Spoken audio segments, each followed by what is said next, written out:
What's up, YouTubers? I'm here today to talk about the basement aquaponics. This idea came to me actually through an email about how to grow vegetables in actually the Middle East, and they talked about how this system only uses 10% of water that it would if you had a normal garden.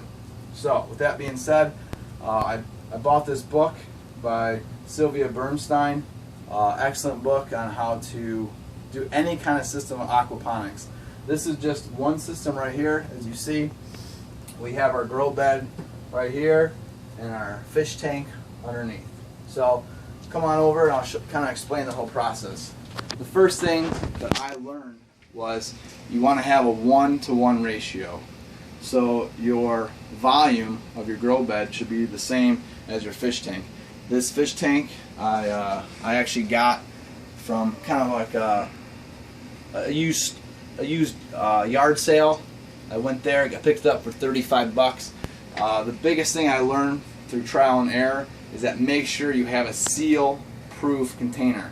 Before, I just picked up a container from Lowe's that you would use for maybe some furniture or blankets or whatever. Do not do that. Get something that you know will be sealed well so you don't have any leaks. Okay, with that being said, this container here I got actually from Lowe's, but I found it in the concrete area. They use it for mixing, and it also has the benefit of it's made out of PVC. It's a lot thicker material, and it's actually also made for plants as well. So this was $13. I picked this up, like I said, for about $30-some, and those are my two areas that I'm going to use for my aquaponics for the basement. Now, I had two ball valves here. One was just in case I had to do a clean out, if I wanted to get rid of about half the water, just if it was getting too mucky. And this one is obviously to fill the tank. Okay, now one thing that took a little while to figure out is we've created a bell siphon. This is how it works. You have a 1 inch to 3/4. The lip here actually allows more water to come in. It goes from 1 inch to 3/4, comes down, and actually goes into a male conduit. As you can see, there's an example right here. On the bottom there's a female. If you look underneath here, you can see that you have the little bit of the female conduit coming down to the pipe at a 90-degree. Okay? So, this is how a bell siphon works. The water will raise up to 6 inches, which this is at, and the bed is actually 8 inches. So, I cut this to 8 inches, this is at 6 inches.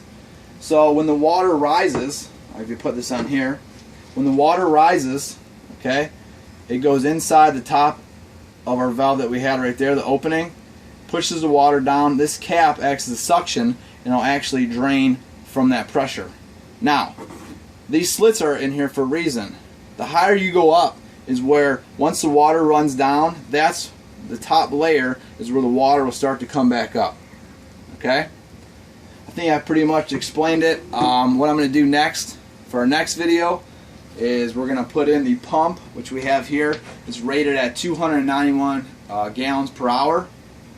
You got to be careful when you go online. That's where I bought off of Amazon. Is it's rated that's just at an equal level at 291 gallons per hour. Depending on how high you have to push it, the rating of gallons per hour is going to go down. So make sure you are aware of that when you're buying that. All right. We're going to fill this baby up and we're going to check it out, okay? See you next video.